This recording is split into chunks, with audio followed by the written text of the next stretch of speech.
आज गुरुवार के दिन सुनिए बृहस्पतिवार व्रत की संपूर्ण कथा और आरती। आज के दिन बृहस्पतिवार का व्रत करने से, कथा सुनने से सभी प्रकार की मनोकामनाएं पूर्ण होती है। अगर व्रत ना भी रख सकते हैं तो कथा तो अवश्य ही सुननी चाहिए, क्योंकि कथा सुनने मात्र से ही भगवान बृहस्पति देव की कृपा से धन धान्य सुख सौभाग्य में वृद्धि होती है। तो कथा अवश्य ही सुननी चाहिए। तो आइए आज के इस वीडियो में हम सुनते हैं बृहस्पतिवार व्रत की संपूर्ण कथा। प्राचीन समय की बात है। भारत में एक राजा राज्य करता था। वह बड़ा प्रतापी और दानी था। वह नित्य प्रतिदिन मंदिर में भगवत दर्शन करने जाता था। ब्राह्मण और गुरु की सेवा किया करता था। उसके द्वार से कोई भी याचक निराश होकर नहीं लौटता था। प्रत्येक गुरुवार को व्रत रखता और पूजन करता था। हर दिन गरीबों की सहायता करता था। परंतु यह सब बातें उसकी रानी को अच्छी नहीं लगती थी। वह ना तो व्रत करती और ना ही किसी को एक भी पैसा दान में देती थी, और राजा से भी ऐसा करने को मना किया करती थी। एक समय की बात है कि राजा शिकार खेलने वन को चले गए। घर पर रानी और दासी थी। उस समय गुरु बृहस्पति साधु का रूप धारण करके राजा के दरवाजे पर भिक्षा मांगने आए। साधु ने रानी से भिक्षा मांगी तो वह कहने लगी कि हे साधु महाराज, मैं इस दान पुण्य से तंग आ गई हूँ। इस कार्य के लिए तो मेरे पति देव बहुत है। अब आप ऐसी कृपा करें कि सारा धन नष्ट हो जाए और मैं आराम से रह सकूं। साधु रूपी बृहस्पति देव ने कहा, देवी तुम तो बड़ी ही विचित्र हो। संतान और धन से कोई दुखी नहीं होता, इसको तो सभी चाहते हैं। पापी भी पुत्र और धन की इच्छा करता है। अगर तुम्हारे पास धन अधिक है तो भूखे मनुष्यों को भोजन कराओ, प्याऊ लगवाओ, ब्राह्मणों को दान दो, धर्मशालाएं बनवाओ, कुआं, तालाब, बावड़ी, बाग बगीचों आदि का निर्माण करवाओ, निर्धन की कुंवारी कन्याओं का विवाह कराओ, साथ ही यज्ञ आदि करो। इस प्रकार के कर्मों से आपके कुल का और आपका नाम परलोक में सार्थक होगा और स्वर्ग की प्राप्ति होगी। परंतु रानी साधु के इन बातों से खुश नहीं हुई। उसने कहा, हे साधु महाराज, मुझे ऐसे धन की आवश्यकता नहीं है जिसको मैं अन्य लोगों को दान दूं और जिसको रखने और संभालने में ही मेरा सारा समय नष्ट हो जाए। साधु ने कहा, देवी यदि तुम्हारी ऐसी ही इच्छा है तो जैसा मैं तुम्हें बताता हूँ तुम वैसा ही करना। बृहस्पतिवार के दिन घर को गोबर से लीपना, अपने केसों को पीली मिट्टी से धोना, केसों को धोते समय स्नान करना, राजा से कहना वह हजामत करवाए, भोजन में मांस मंदिरा खाना खाए, कपड़ा धोबी के यहाँ धुलने डालना। इस प्रकार 7 बृहस्पतिवार करने से तुम्हारा सारा धन नष्ट हो जाएगा। ऐसा कहकर साधु महाराज रूपी बृहस्पति देव अंतर ध्यान हो गए। रानी ने साधु के कहने के अनुसार 7 बृहस्पतिवार वैसा ही करने का विचार किया। साधु के बताए अनुसार करते हुए केवल 3 बृहस्पतिवार ही बीते थे कि उनकी समस्त धन संपत्ति नष्ट हो गई। भोजन के लिए दोनों समय परिवार तरसने लगा, संसारिक भोगों से दुखी रहने लगा। तब वह राजा रानी से कहने लगा कि हे रानी, तुम यहाँ पर रहो, मैं दूसरे देश में जाता हूँ, क्योंकि यहाँ पर मुझे सभी मनुष्य जानते हैं, इसीलिए मैं यहाँ पर कोई कार्य भी नहीं कर सकता। ऐसा कहकर राजा परदेश चला गया। वहां जंगल से लकड़ी काट कर लाता और शहर में बेचता। इस तरह जीवन व्यतीत करने लगा। इधर राजा के बिना रानी और दासियां दुखी रहने लगी। किसी दिन भोजन मिलता और किसी दिन जल पीकर ही रह जाती। एक समय रानी और दासियों को 7 दिन बिना भोजन के व्यतीत हो गए। तो रानी ने अपनी दासी से कहा, दासी यहाँ पास के नगर में ही मेरी बहन रहती है, वह बहुत धनवान है, तो उसके पास जा और वहां से 5 सेर बेझर मांग कर ले आ, जिससे कुछ समय के लिए गुजर हो सके। दासी रानी की बहन के पास गई। रानी की बहन उस समय पूजा कर रही थी। बृहस्पतिवार का दिन था। दासी ने रानी की बहन से कहा, रानी जी, मुझे आपकी बहन ने भेजा है, मुझे 5 सेर बेजर दे दो। दासी ने यह बात अनेक बार कही, परंतु रानी की बहन ने कोई उत्तर नहीं दिया, क्योंकि वह उस समय बृहस्पतिवार की कथा सुन रही थी। जब दासी को रानी की बहन से कोई उत्तर नहीं मिला तो वह बहुत दुखी हुई और उसे क्रोध भी आया। वह लौटकर रानी से बोली कि रानी, आपकी बहन तो बहुत ही घमंडी है, छोटे लोगों से तो बात भी नहीं करती। मैंने उससे कहा तो उसने मुझे कोई उत्तर ही नहीं दिया। मैं वापस चली आई। रानी बोली कि दासी, इसमें उसका कोई दोष नहीं है। जब बुरे दिन आते हैं तब कोई सहारा नहीं देता। अच्छे बुरे का पता विपत्ति में ही लगता है। अब तो जो ईश्वर की इच्छा होगी वही होगा। यह सब तो हमारे भाग्य का ही दोष है।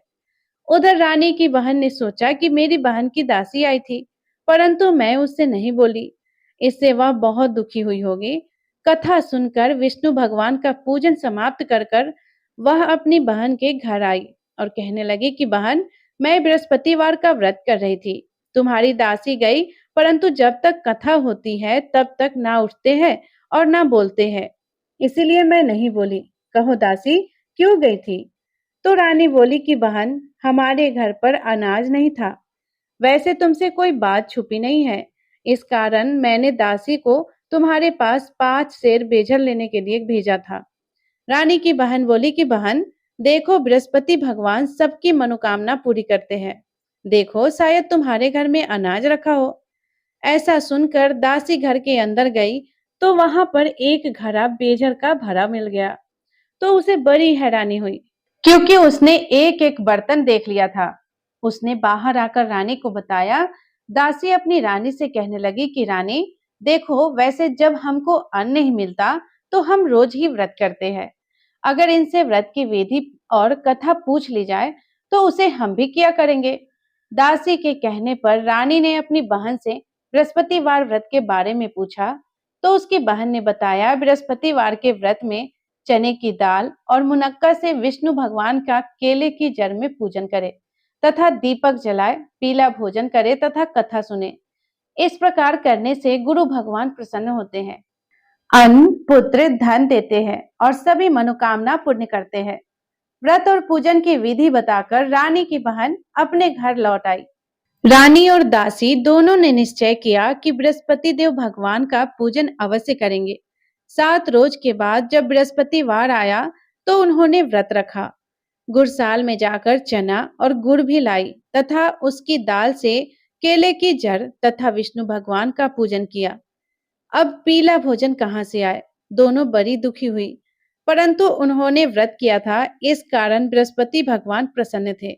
एक साधारण व्यक्ति के रूप में वे 2 थालों में सुंदर पीला भोजन लेकर आए और दासी को देकर बोले कि दासी, यह भोजन तुम्हारे और रानी के लिए है। तुम दोनों भोजन करना।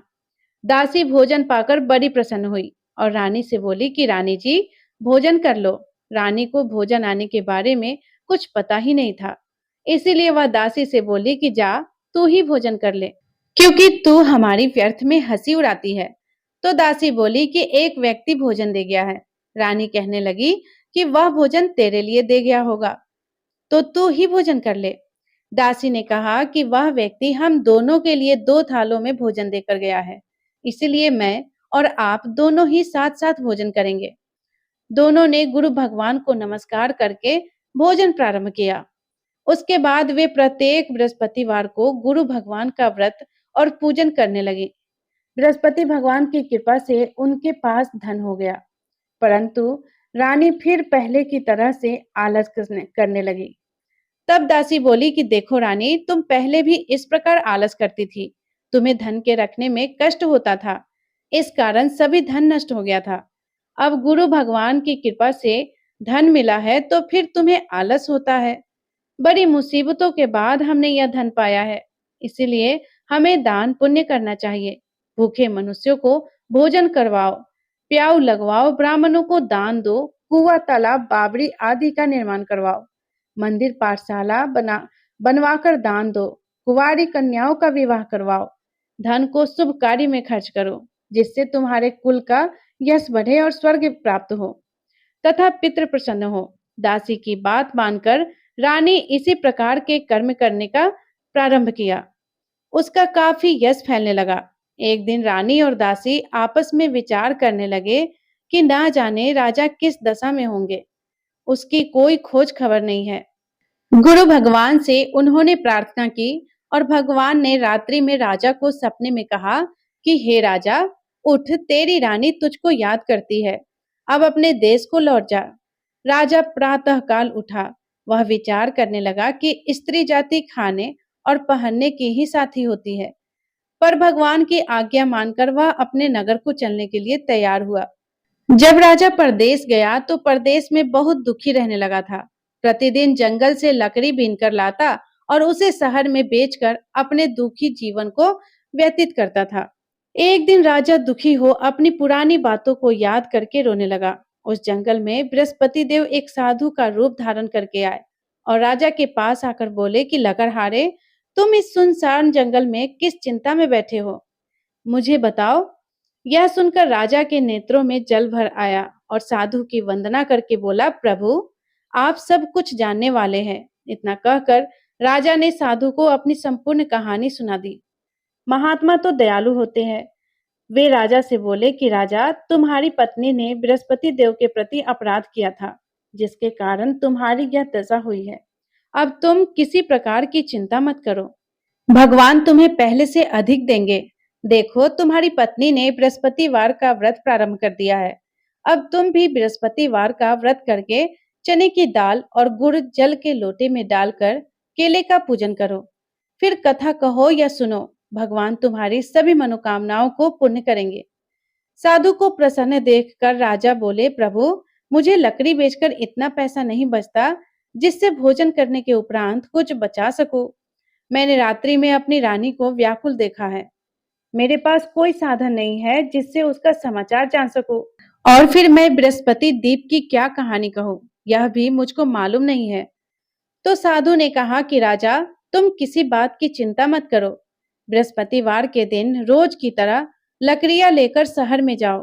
तुम्हें रोज से दुगना धन प्राप्त होगा, जिससे तुम भली भांति भोजन कर लोगे और बृहस्पति देव की पूजा का सामान भी आ जाएगा। और बृहस्पतिवार की कहानी भी इस प्रकार से है। प्राचीन काल में एक बहुत ही निर्धन ब्राह्मण था। उसके कोई संतान नहीं थी। वह नित्य पूजा पाठ करता, परंतु उसकी स्त्री बहुत मलिनता के साथ रहती। वह ना स्नान करती और ना किसी देवता का पूजन करती। प्रातः काल उठते ही सबसे पहले भोजन करती, बाद में कोई अन्य काम करती। ब्राह्मण देवता बहुत दुखी रहते थे। पत्नी को बहुत समझाते, परंतु उसका कोई परिणाम न निकलता। भगवान की कृपा से ब्राह्मण की स्त्री की कन्या हुई। वह कन्या अपने पिता के घर में बड़ी होने लगी। वह बालिका प्रातः स्नान करके भगवान विष्णु जी का जाप करने लगी। बृहस्पतिवार का व्रत भी करने लगी। पूजा पाठ समाप्त करके स्कूल जाती तो अपनी मुट्ठी में जौ भरकर ले जाता और पाठशाला के मार्ग में डालती जाती। यही जौ स्वर्ण के हो जाते तो लौटते समय उनको बिन कर घर ले जाना। एक दिन वह बालिका सूप में उस सोने के जौ को फटक कर साफ कर रही थी। तभी उसकी माँ ने देख लिया और कहा, बेटी, सोने के जौ को फटकने के लिए सोने का सूप होना चाहिए। दूसरे दिन गुरुवार था। इस कन्या ने व्रत रखा और बृहस्पति देव से प्रार्थना करके कहा कि प्रभु, यदि मैंने सच्चे मन से आपकी पूजा की हो तो मुझे सोने का सूप दे दो। बृहस्पति देव ने उसकी प्रार्थना स्वीकार कर ली। रोजाना की तरह वह कन्या जौ फैलाती हुई स्कूल चली गई। स्कूल से लौटकर जब वह जौ बीन रही थी तो बृहस्पति देव की कृपा से उसे सोने का सूप मिला। उसे वह घर ले आई और उसमें जौ साफ करने लगी, परंतु उसकी माँ का वही ढंग रहा। एक दिन की बात है, वह कन्या सोने के सूप में जौ साफ कर रही थी। उस समय उस नगर का राजकुमार वहां से होकर निकला। इस कन्या के रूप और कार्य को देखकर उस पर मोहित हो गया और राजमहल में आकर भोजन तथा जल त्याग कर उदास होकर लेट गया। जब राजा को राजकुमार द्वारा अन्न जल त्यागने का समाचार ज्ञात हुआ तो अपने मंत्रियों के साथ अपने पुत्र के पास गए और बोले कि बेटा, तुम्हें किस बात का कष्ट है? किसी ने अपमान किया है अथवा कोई और कारण है? मुझे बताओ, मैं वही करूंगा जिससे तुम्हें प्रसन्नता होगी। तो राजकुमार ने अपने पिता की बातें सुनी तो बोला, मुझे आपकी कृपा से किसी बात का दुख नहीं है। किसी ने मेरा अपमान भी नहीं किया है, परंतु मैं उस लड़की के साथ विवाह करना चाहता हूँ जो सोने के सूप में जौ साफ कर रही थी। यह सुनकर राजा आश्चर्य में पड़ गया और बोला, बेटा, इस तरह की कन्या का पता तुम ही लगाओ। मैं उसके साथ तुम्हारा विवाह अवश्य कर दूंगा।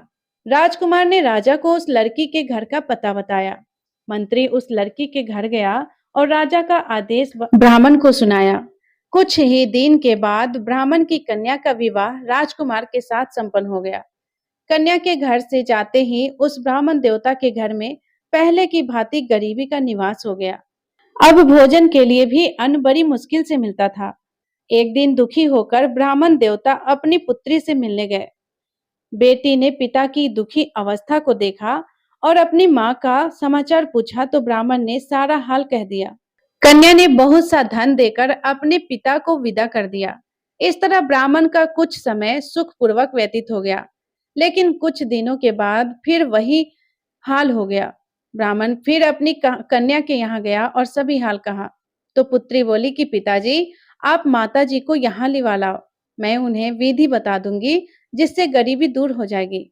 ब्राह्मण देवता अपनी स्त्री को साथ लेकर राजमहल अपनी पुत्री के पास पहुंचे तो पुत्री अपनी माँ को समझाने लगी कि माँ, तुम प्रातःकाल उठकर प्रथम स्नान आदि करके विष्णु भगवान का पूजन करो तो सब दरिद्रता दूर हो जाएगी। परंतु उसकी माँ ने उसकी एक भी बात नहीं मानी। वह प्रातःकाल उठकर अपनी पुत्री का बचा जूठन खा लेती थी। एक दिन उसकी पुत्री को बहुत गुस्सा आया। उसने एक रात को कोठरी से सारा सामान निकाल दिया और अपनी माँ को उसमें बंद कर दिया। प्रातःकाल उसमें से उसे निकाला और स्नान आदि करा करके पूजा पाठ करवाया तो उसकी माँ की बुद्धि ठीक हो गई। इसके बाद वह नियम से पूजा पाठ करती और प्रत्येक बृहस्पतिवार को व्रत भी रखने लगी। इस व्रत के प्रभाव से उसकी माँ भी बहुत धनवान तथा पुत्रवती हो गई और बृहस्पति देवता के प्रभाव से स्वर्ग को गई। वह ब्राह्मण भी सुख पूर्वक इस लोक का सुख भोग कर स्वर्ग को प्राप्त हुआ। इस तरह कहानी कहकर साधु देवता वहां से अंतर्ध्यान हो गए। धीरे धीरे समय व्यतीत होने पर फिर बृहस्पतिवार का दिन आया।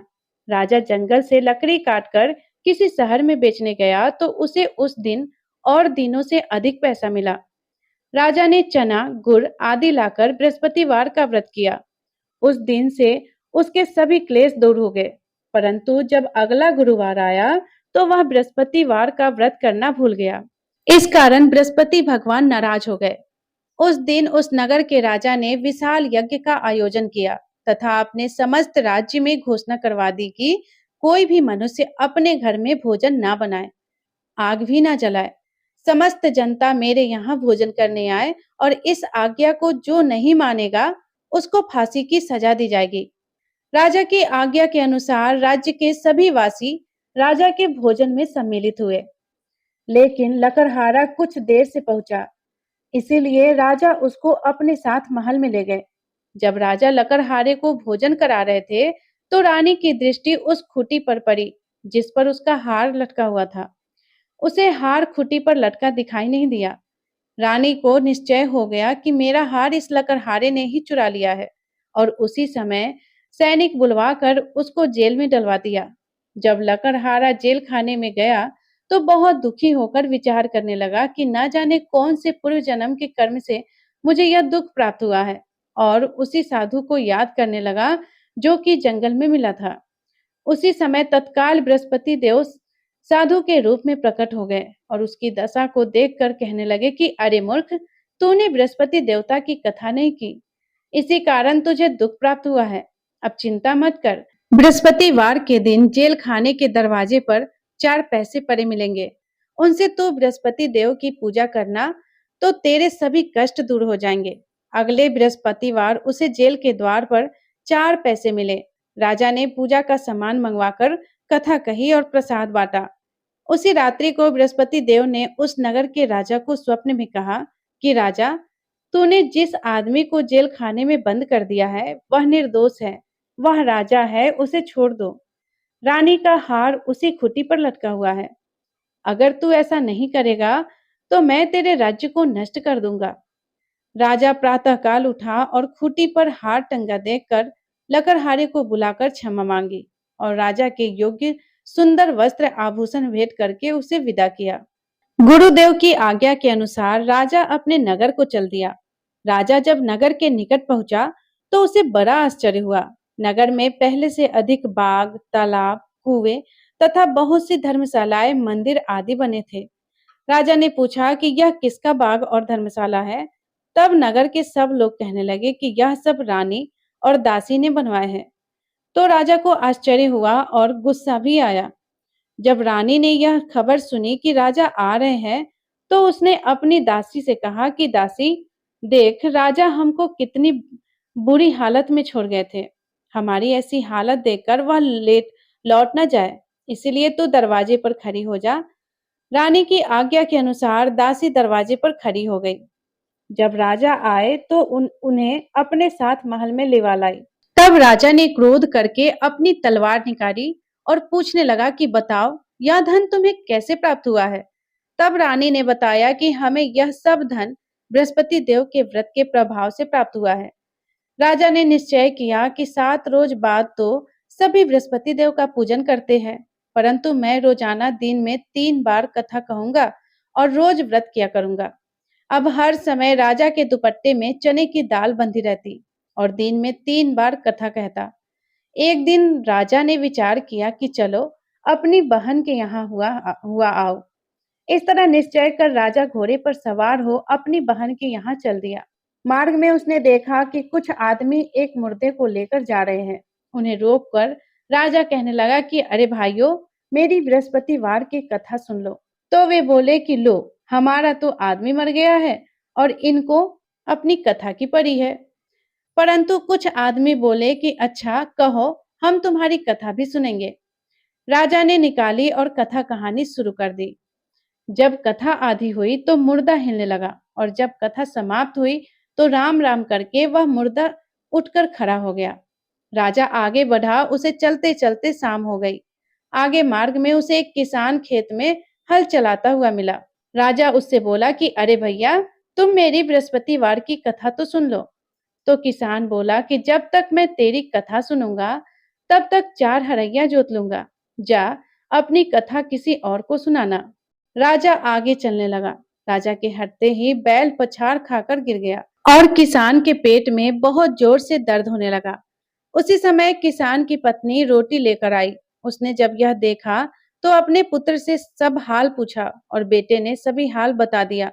तो बुढ़िया दौड़ी दौड़ी उस घुड़सवार के पास आई और उससे बोली कि मैं तेरी कथा सुनूंगी, तू अपनी कथा मेरे खेत पर चलकर ही कहना।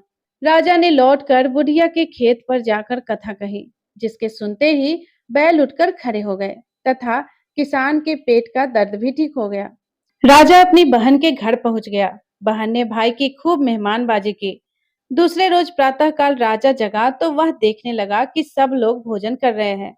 राजा ने अपनी बहन से पूछा कि ऐसा कोई मनुष्य है जिसने भोजन नहीं किया हो, जो मेरी बृहस्पतिवार की कथा सुन ले।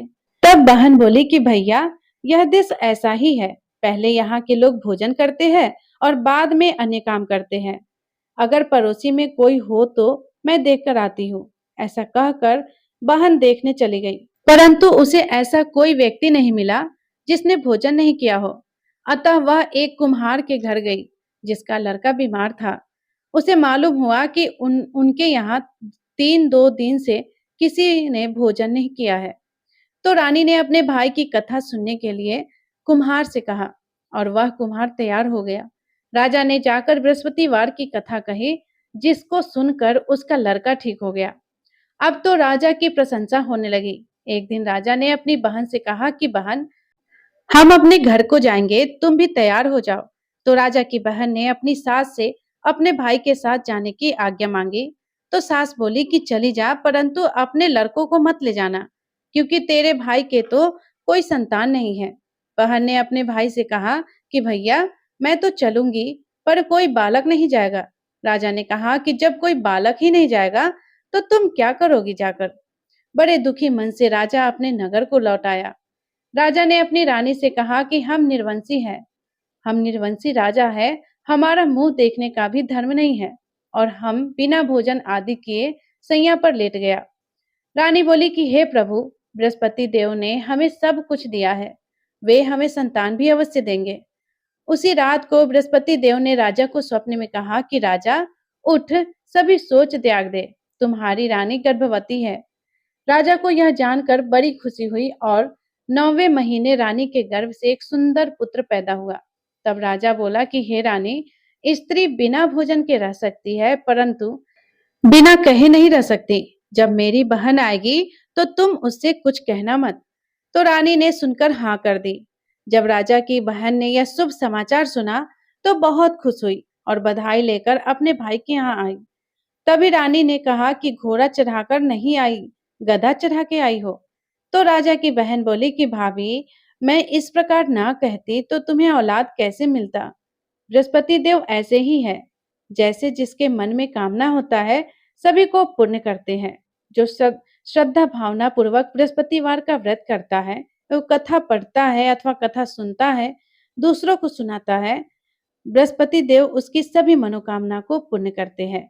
बृहस्पति देव उनकी सदैव रक्षा करते हैं। जो संसार में सद्भावना से गुरुदेव का पूजन करते हैं और सच्चे हृदय से करते हैं, उनकी सभी मनोकामनाएं पूर्ण होती हैं। जैसी सच्ची भावना से रानी और राजा ने बृहस्पति देव की कथा का गुणगान किया, तो उनकी सभी इच्छाएं बृहस्पति देव ने पूर्ण की थी। इसीलिए सबको कथा सुनने के बाद प्रसाद लेकर जाना चाहिए और हृदय से उनका मनन करते हुए जयकारा बोलना चाहिए। बोलिए बृहस्पति भगवान की जय। प्रिय श्रोताओं, आइए अब सुनते हैं बृहस्पतिवार व्रत की आरती।